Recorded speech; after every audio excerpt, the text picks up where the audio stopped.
Hey, what's up, fellow quarantiners? My name is Ben, and this is my 1982 Grand Prix. From the outside, she's mostly factory.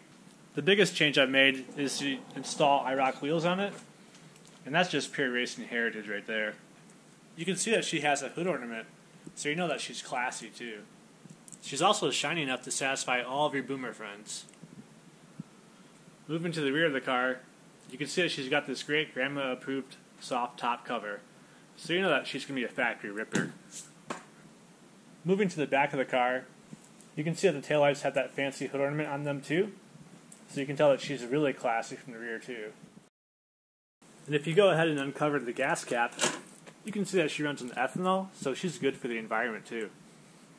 The paint is just looking mint, you know.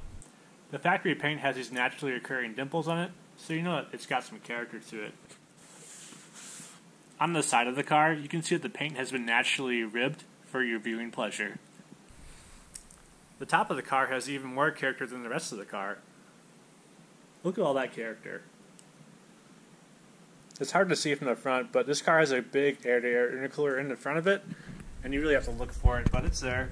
It really elevates that sleeper status. The seats are from a newer Monte Carlo, and you can see they match the interior just perfect. And that center console and those speakers are just mint. The back seat still has the plush pillow top cushions from the factory. You always want your backseat passengers to feel comfortable while their legs are being squished. The factory gauges wouldn't work with an EFI motor, so I switched all of them to autometer gauges, and they actually read correctly.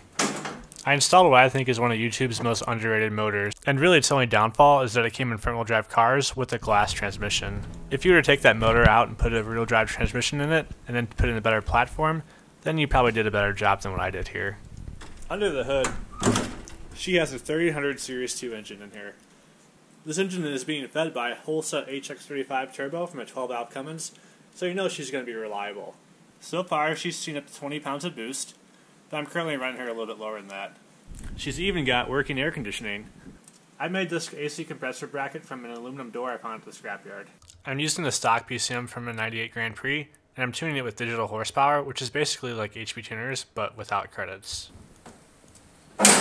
Will she do a burnout?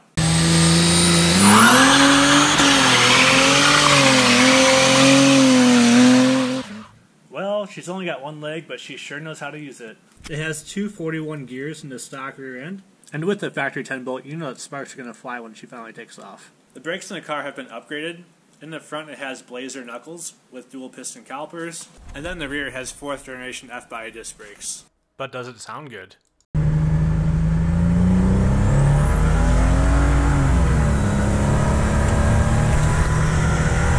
Not that much boost.